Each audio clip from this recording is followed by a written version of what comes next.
Muy bien, vamos en esta oportunidad a compartir con ustedes la clase sobre orientación proféticas.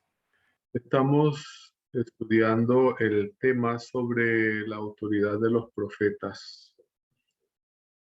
Así que vamos entonces a mirar de qué manera podemos analizar esto de la autoridad que han recibido los profetas. Dios habla a la gente por medio del profeta, lo hemos venido diciendo. El pueblo puede aceptar o rechazar ese mensaje que Dios nos envía. Cuando nosotros rechazamos la palabra del profeta, estamos directamente rechazando a Dios, que envió al profeta. Así que necesitamos tener mucho cuidado con lo que rechazamos, sobre todo si está relacionado con la palabra de Dios. Es serio pretender hablar en nombre de Dios, como lo hacen a veces algunas personas que se llaman profetas. Nosotros, si hemos sido llamados por Dios para ser profetas, seremos un vocero de Dios, vocero del Creador del universo. Y no es una responsabilidad pequeña esta. Saben que algunos profetas reaccionaron un poco negativamente cuando fueron llamados por Dios. Tuvieron una reacción. Profetas como Moisés reaccionaron diciendo, Señor, por favor no me deje a mí ese trabajo. ¿Por qué algunos reaccionaron? Posiblemente no se sentían capacitados mental, psicológica, espiritualmente para ejercer las funciones de un profeta. Hay profetas canónicos, o sea, que escribieron y están dentro del canon o la regla. La palabra canon significa como la regla para medir algo. Y entonces no están dentro del canon, pero hay profetas que son no canónicos. La pregunta que nos hacemos es, ¿tienen los profetas no canónicos la misma autoridad que el profeta canónico? ¿Cómo veía Israel la autoridad de un profeta, ya sea canónico o no canónico? Elías, por ejemplo, era un profeta, pero él no escribió ningún libro. Por lo tanto, sería un profeta no canónico. Hay muchos profetas en la Biblia que no escribieron nada y en ese caso serían no canónicos. ¿Cómo llama Dios a los profetas? ¿Y ellos cómo actúan? Pues a Moisés lo llamó, lo preparó en el desierto 40 años, lo escogió desde muy niño, tenía un plan para él. A Juan el Bautista lo llamó desde el vientre, a Isaías lo llamó allá estando en el templo, a Daniel estando en el cautiverio, a Elena White la llamó siendo apenas una niña. Moisés llegaría él no quería ser profeta, pero él llegaría a ser Dios para Aarón, así lo llama la Biblia. Y Aarón sería el vocero o el profeta de Moisés. Es una semblanza, un ejemplo de cómo muchas veces se debe considerar a un profeta. Dios es el principal, quien da el mensaje, y el profeta recibe y se convierte en un vocero de Dios. Es un ejemplo de Aarón con Moisés. Moisés dijo, yo no sé hablar. Bueno, te vamos a dar a Aarón. Aarón ocupará el cargo de como si fuera profeta tuyo y tú eres, en este caso, tú eres como si fueras Dios. ¿Sabe que es interesante ver la historia de cuando Dios llamó a Elena White? Antes había llamado a dos personas, Hassenfoss, William Foy. Estos dos jóvenes fueron llamados, pero ellos fueron reacios. No quisieron. Definitivamente le dijeron a Dios, no queremos, no queremos. Y pues Dios no puede obligar a alguien cuando no ha sido llamado como profeta por él, porque él ve en él cualidades que pueden desempeñarse y desarrollarse para esa función, pero estos muchachos no llamaron. Uno de ellos era moreno y no quisieron aceptar el llamado de Dios. Finalmente Dios llama a una mujer. Llamó a dos hombres y no pudieron, no quisieron. Ahora llama a una mujer y esta mujer fue reacia al comienzo cuando Dios la llamó, igual que Moisés.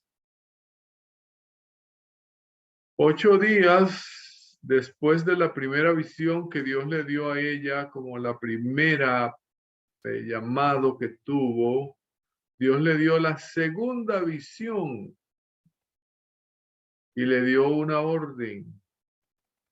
Relata a otros todo lo que te he revelado. Qué interesante, ¿no? El mensaje de un profeta es precisamente relatar a otros lo que Dios ha revelado. Y eso implica muchas cosas. Implica que varias cosas pueden sucederte cuando tú hablas en nombre de Dios. Muchos no te van a aceptar. A Elena White se le mostró, Dios le muestra que su trabajo no tendría buena acogida en todos, tendría una recia hostilidad. Y Dios no miente, eso le ocurrió y todavía si Elena White estuviera viva se diera cuenta de la hostilidad que le producen a algunos sus mensajes todavía aún. Tendría recia hostilidad. Número 2, le pronosticó a Ellen White que la angustia le desgarraría el corazón frente a esa hostilidad que tendría y de pronto la incapacidad que sentía cuando fue llamada por Dios. Pero número 3, Dios le prometió que la gracia de Dios la sostendría. Vamos a ver por qué ella necesitaba mucho la gracia de Dios, no solo para recibir el mensaje, para comunicarlo, escribirlo y todas las hostilidades que iba a presentar el llamado de ella para ser profeta en el tiempo del fin, al remanente final. Saben que es interesante hacer una comparación, hemos hecho ya algunas sobre el pastor o el maestro, que es como un profeta. Ambos son llamados, podríamos decir que ambos se les podría considerar voceros de Dios. No se le llama al pastor profeta ni al maestro se le llama profeta, pero debe cuidar mucho lo que habla. Lo que hablamos puede afectar mucho. Y la gente siempre está pendiente de lo que el pastor o el maestro dice. El pastor dijo, parece como si fuera palabra de Dios. Debe exaltar el mensaje de los profetas. Esa es la tarea del pastor y del maestro. Exaltar el mensaje de los profetas bíblicos y canónicos o no canónicos. Si habla de su cuenta, hace perder al pueblo. Si un pastor o un profeta habla de su cuenta, puede hacer perder al pueblo. La Biblia dice en Efesios 4:11, y él mismo constituyó a unos apóstoles, a otros profetas, a otros evangelistas, a otros pastores y maestros. Están en el mismo nivel, pastores y maestros. Así que no consideramos que la obra de un maestro sea inferior a la de un pastor. Un pastor es un maestro es un pastor. Elena White estaba, cuando fue llamado por Dios, estaba muy enferma. Sin embargo, Dios la llamó así enferma como estaba. Débil, sin esperanza de vivir mucho tiempo. Elena White no esperaba vivir mucho tiempo. Tenía 17 años, muy joven, flaca, estaba flaca, endeble. Imagínense cómo sería llamar a una muchachita en estas condiciones. Además, su condición social era bastante interesante, ¿no? Por no decir lamentable. Era una muchacha tímida, tímida como muchos de nosotros, tímidos. Miedo a hablar, miedo a relacionarse con la gente, miedo a hablar en público. Le tenía miedo a la gente desconocida. Y lo que Dios hace con una mujer, hablarle a más de 20,000 personas, eso es maravilloso. 17 años endebles, sin esperanza de vida, enferma, débil, y así le llama a Dios. La grandeza de Dios, cuando Dios llama, Dios capacita, Dios prepara, física, mental y espiritualmente, aunque tenemos también que prepararnos. Ella muchas veces le dijo a Dios, quítame esa carga, Señor. Busca a otro más capaz que yo. A veces cuando uno se siente capaz de hacer una obra es cuando está menos capaz de hacerla. Y cuando uno se siente menos capaz de hacerla es que está más capaz. Así. En su conciencia no hubo cambio del deber. Ella nunca sintió que Dios le había dicho, bueno, te quito esa responsabilidad. Ya le estaba diciendo, Señor, siempre quítame esta carga, pero siempre en sus oídos resonaba allí la voz que le había llamado. Comunica a los demás lo que se te ha revelado. Y bueno, ella no fue como Hasselhoff o Foy, que ellos rechazaron rotundamente. Ella dijo, bueno, se echa tu voluntad, Señor, yo voy a hacer lo que tú me indicas. Y es lo que Dios necesita de nosotros, estar dispuesto a hacer lo que Dios nos llama a hacer. Saben que a todos nosotros se nos ha dado una orden, la misma que se le dio a Elena White. Comunica a los demás lo que se te ha revelado. A veces pensamos que esos son solo para los profetas, ¿no? Nosotros tenemos una orden también y un mensaje que darle a todo el mundo, a todos los demás. Y la orden siempre allí está Dios, dice, comunica a los demás lo que se te ha revelado, eso que ya sabes, eso que has aprendido de teología, eso que has aprendido en la Biblia. Tiene el deber sagrado y responsabilidad de comunicarlo a otro. Ay de mí si no comunico el evangelio. Bueno, el Señor nos hace 3 llamados a nosotros. El primer llamado que nos hace a salir del mundo. El segundo llamado como pastores o maestros es comunicar a otros el camino de la salvación. El tercer llamado que Dios nos hace es amonestar y animar con amor a la iglesia y a uno mismo. Jesús, cuando estuvo en esta tierra, también recibió autoridad. Él era autoridad, pero también dependía del Padre para la autoridad. Recibió toda autoridad en el cielo y en la tierra. ¿Quién le dio esta autoridad?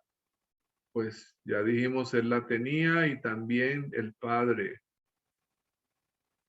Pero los rabinos querían saber en sí si de quién era el que le había dado esa autoridad, y él no se los dijo a ellos. Le respondió como respondían los rabinos en ese tiempo a la gente y a los rabinos también, con otra pregunta. Hoy en día se dice, pero no hay nada escrito en la Biblia, que es mala costumbre, mala educación responderle a alguien con una pregunta. Se puede hacer. Y Jesús lo hizo. Así que la autoridad de Jesús es una autoridad que le pertenece, es la final por ser el nuestro creador. La autoridad de Jesús es una autoridad final y es nuestro redentor. Podríamos decir que Jesús es la Corte Suprema de Apelación. Pues podemos apelar y recibir la respuesta. Y la norma para nosotros ser juzgados. Jesús es la autoridad. Ahora Jesús, con esa autoridad que él tenía, asombró a muchos en la forma de enseñar. Y la Biblia dice, enseñaba como quien tiene autoridad. Esa autoridad nosotros la necesitamos también para poder enseñar la palabra de Dios, y hay que pedirla a Dios. Los fariseos, como los científicos de hoy, los eruditos de hoy, se pegaban siempre a lo que dijo fulanito, dijo, y el rabino tal dijo, y el otro dijo. Y esa era la manera de hablar de aquel tiempo, como los eruditos de hoy. No, el erudito tal dijo, el doctor tal dijo, y nosotros tenemos que pegarnos a los eruditos para poder decir hoy. Pero cuando Jesús hablaba, no se pegaba a ninguno de esos rabinos, se pegaba a la autoridad que él tenía y la autoridad de la palabra de Dios. Enseñaba como quien tiene autoridad, no con dudas como lo hacían los rabinos de ese tiempo. Y era una autoridad que él tenía más que humana, mucho más que humana, por la forma como lo vemos. Perdonó pecados, esa autoridad de perdonar pecados no la tenemos nosotros. Expulsó demonios, el Señor nos ha dado esa autoridad solo en dependencia de Dios, porque Jesús es el que sigue expulsando los demonios. Jesús juzgaba el corazón de los hombres. Dio vida eterna, capaz de dar vida eterna. Esa autoridad de Jesús fue dada por el Padre. Él mismo lo dijo, aún todos los milagros que Jesús hacía eran en dependencia del Padre. Nada hago de mí mismo, todo lo que el Padre me dio, eso hago. Sin embargo, Jesús tenía autoridad en sí mismo también. Jesús delegó su autoridad a los discípulos. Nosotros todos recibimos la autoridad. Toda autoridad me es dada, por lo tanto yo le pido a Dios la autoridad y Él nos da la autoridad. Hoy en día vivimos en una época en la que está de moda cuestionar la autoridad. La gente cuestiona la autoridad. Los posmodernos, los jóvenes, todo. Ya los pastores no son como los de hace 100 años, que la gente no cuestionaba su autoridad. Ahora usted lo cuestionan, viejos y jóvenes. Si usted está joven, lo cuestionan más. Y si está viejo, también lo cuestionan. Estamos de moda, está de moda eso. Aún se cuestiona la iglesia, los líderes, el presidente de la república y el presidente de la iglesia, y todo es cuestionable. Ahora, ¿cómo nos relacionamos nosotros con la autoridad? Tal vez de la misma forma que lo hace el mundo en el cuestionamiento de la autoridad. Hoy en día la gente sigue cuestionando la autoridad del don profético y el papel de la iglesia, y cuestionamos la iglesia y la autoridad de la iglesia. ¿Por qué? Hay una tendencia, más con las redes sociales, la gente comienza a mirar a gente que cuestiona la iglesia y critica a la iglesia, y eso es contagioso. También hay que mirar que además del profeta y además de las personas a quien Dios le ha dado autoridad, la palabra de Dios tiene autoridad, la palabra escrita tiene autoridad. La mayoría de la gente reacciona de dos maneras frente a la palabra. Rechazarla como algunos lo han hecho y quemarla como lo hicieron algunas personas en el pasado, o aceptarla o vivirla. Saben que una persona no queda impune cuando deja a un lado y no hace caso a la palabra de Dios. No se queda impune. Ahora, la palabra de Dios, podríamos decir, es el carácter expresado en la palabra. Ahí está el carácter. Y está también la voluntad de Dios. A veces uno no sabe cuál es la voluntad de Dios. Pues a veces pensamos es porque las decisiones que tomamos, decimos, no sé si es la voluntad de Dios esto o aquello. La voluntad de Dios está revelada en su palabra.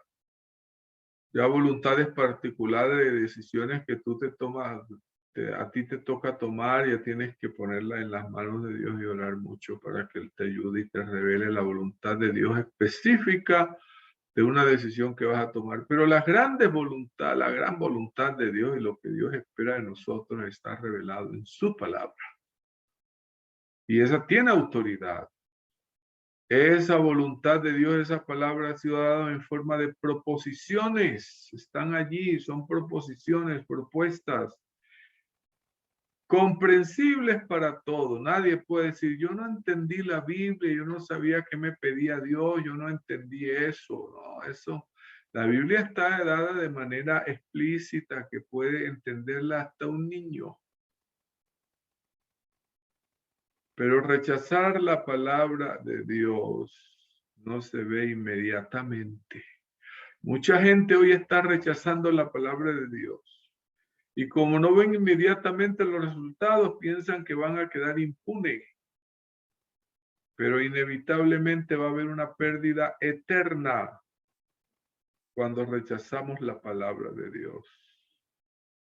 Debemos nosotros, y es nuestro deber como Cristo, hacer sentir que la palabra de Dios es incuestionable su autoridad.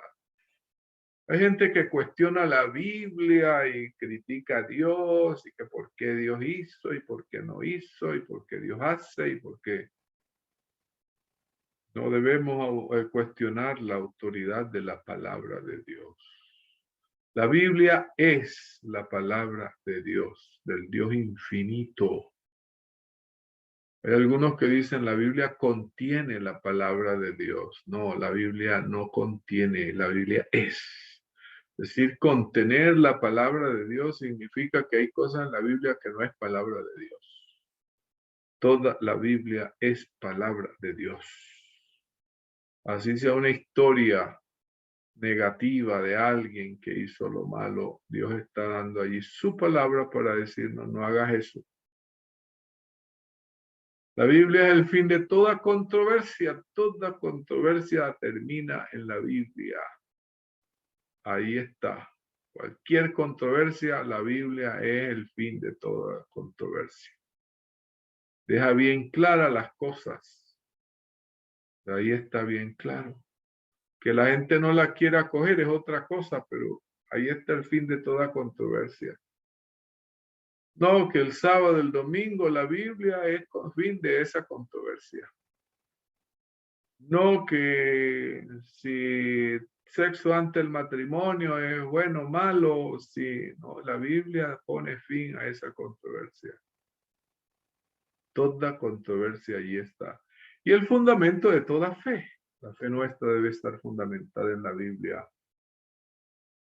Como algunos hoy lo están haciendo, no se debe juzgar la Biblia con las ideas científicas humanas. Porque lo que hoy es ciencia, mañana ya es ignorancia. Así es la ciencia humana. Lo que antes era ciencia, ya hoy no es ciencia. Entonces no podemos juzgar la Biblia con las ideas científicas. Algunos dicen, no, pero la ciencia dice tal cosa y la Biblia se opone. La Biblia no es un libro científico, es superior a la ciencia. Y la Biblia y la ciencia no se contradicen, porque tanto el autor de la Biblia como el autor de la ciencia es Dios. El problema es que los seres humanos no descubren la ciencia divina, sino la humana. Y entonces ahí es donde entra en contradicción. La sabiduría humana es una guía, pero no se puede confiar en ella. Patriarca y Profeta en la página 105 dice eso. ¿Cuánto tiempo paso yo con la Biblia? La gente hoy estamos dedicando menos tiempo a la Biblia y más tiempo al Internet, a los juegos, a las películas. Y eso nos está llevando a un caos, a un abandono de la Biblia y a hacer no lo que la Biblia dice, sino lo que la película me dice, lo que la gente me dice. Cuán seriamente tomo sus enseñanzas. Estoy tratando de buscar fallas en la Biblia. Hay gente que busca en la Biblia es puras fallas. Ah, no, la Biblia que contradice. Aquí dice esto y acá dice esto otro.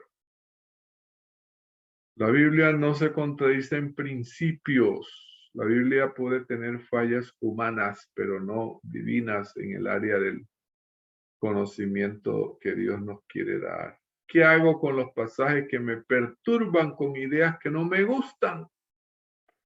Hay gente que no lee la Biblia porque la Biblia le da duro en las ideas que ellos están haciendo, lo que le perturba. Eso le perturba a la gente que la Biblia diga no es bueno que estés haciendo esto. No es bueno esto y esto. Y entonces eso, mejor no leo la Biblia. No, debemos nosotros reconocer que la Biblia es la palabra de Dios y lo hace por amor. En el año de 1909, Ellen White asistió a la última sección de la Asociación General en su vida. Ella muere en 1915. No pudo asistir más a una sección de la Asociación General. Después de un sermón que tuvo allí en ese concilio, ella abrió la Biblia, levantó la Biblia en alto y dijo estas últimas palabras en un congreso de la Asociación General. Hermanos y hermanas, dijo ella, os recomiendo este libro. Levantó en alto.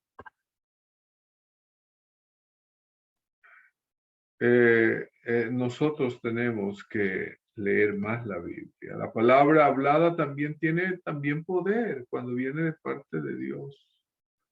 Los judíos recibieron muchas orientaciones habladas, instrucciones habladas. Los cristianos también recibieron muchos consejos y amonestaciones hablados. La iglesia adventista también recibió algunas orientaciones. En el año 1901, Elena White habló algo interesante de parte de Dios. Se le dio la orden de que anunciara a los líderes de la iglesia que deberían hacer algunas reestructuraciones en la organización de la iglesia. Recuerden que la iglesia fue organizada en 1863. En 1901 habían ciertos problemas que necesitaban ser arreglados en esa organización. Número uno, se habían formado unos departamentos, unas especies como de asociaciones en donde cada uno se actuaba independiente, la escuela sabática era independiente, la salud era independiente. Entonces, lo que se hizo en 1901 fue poner bajo el mismo paraguas de la Asociación General a todos los departamentos de la iglesia y que nadie actuara independiente, porque eso ya había una independencia por allí, cada uno hacía lo que le daba la gana con su departamento. También se formaron las uniones como para que no solo esperaran que se reuniera Battle Creek, la Asociación General, para ver qué acuerdos tomaban. Entonces se le dio autonomía a las uniones, para que las uniones actuaran y no esperaran a la Asociación General para sus acciones. Y también en ese tiempo habían pocas personas que estaban decidiendo en los asuntos de la Asociación General, entonces se nombra un poco mayor el número de personas que tomen decisiones allí en conjunto con la Asociación General. Y eso fue la autoridad hablada en cierta medida. Hay profetas que no son canónicos, dijimos al comienzo, tuvieron autoridad. Por ejemplo, la palabra de Natán para David tenía autoridad. Claro, Natán no escribió nunca ningún libro, pero Natán tenía autoridad. Alguien dijo que de pronto si Natán escribió algún libro y no aparece en el canon bíblico y se encontrara hoy ese libro, ¿qué pasaría? Si él era un profeta inspirado. Bueno, es posible que pueda existir un libro inspirado fuera del canon. Sí. Puede existir una afirmación inspirada en esos libros con autoridad, sí, fuera del canon. Ahora, cuando el canon fue escogido, alguien dice, no, eso lo eligió la Iglesia Católica por allá en un concilio. Es verdad. Pero el canon ya venía en un proceso de formación desde el año 96, cuando en Jamnia se reunieron los judíos para determinar el canon y dejaron por fuera los libros apócrifos. El canon alejandrino tenía esos libros apócrifos. Y bueno, y la iglesia después fue dando luz sobre este canon hasta que finalmente fue aprobado. Pero la iglesia católica metieron los deuterocanónicos siguiendo el canon alejandrino. Para nosotros como adventistas y protestantes no aceptamos sino el canon hebreo, que no tienen el Antiguo Testamento los libros deuterocanónicos o apócrifos. El canon fue guiado por Dios. La palabra canon significa regla para medir algo, algo que sea correcto, se mide con ese canon, la regla de fe y vida para el pueblo de Dios. Ahí está. Todo lo demás se mide con ese canon, ahí está el canon. El canon es la regla para decir, hombre, lo que dice la Biblia, eso es, con eso se mide todo. Así que el canon tiene todo lo que necesitamos para nosotros ser salvos. No todo lo que los profetas de Dios escribieron bajo inspiración está en la Biblia. A algunos les suena un poco raro eso. Sí, pero en 1 Corintios 5:9, Colosenses 4:16, hay unas cartas mencionadas allí que no están en la Biblia y que fueron inspiradas, son cartas inspiradas. Si las encontráramos hoy, ¿qué haríamos? Bueno, serían unos libros inspirados, con autoridad, pero fuera del canon. Podríamos decir que la autoridad de Elena White se puede comparar como la autoridad de los profetas extracanónicos. No son adición al canon. Los libros de Elena White no son adición al canon, no son otra Biblia. No, tienen otra clase de autoridad distinta a la Biblia. No es la misma autoridad de la Biblia. La Biblia mide a Elena White, no al revés. Los libros de Elena White se tienen que medir también con el canon bíblico. Y la Biblia es la autoridad final. A algunos no les gusta esto porque han cuestionado esto, ¿no? Pero te pongo el ejemplo. ¿Quién hizo el sol? Pues Dios. ¿Quién hizo la luna? Pues Dios. ¿Tienen la misma fuerza e intensidad de luz? ¿El sol y la luna? No, pero ambos lo hizo Dios. ¿Quién le da luz a la luna? El sol. Así es Elena White con la Biblia. Sí, esa es la comparación que podríamos decir. Por último, Elena White es autoridad, no es autoridad final en asunto de doctrina. Elena White no es, hay un error allí, no es autoridad final en asunto de doctrina. Es la Biblia. Los escritos de Elena White deben ser probados por la Biblia. Así que aquí encontramos la autoridad de los profetas. Hemos mencionado de qué manera los profetas tienen autoridad.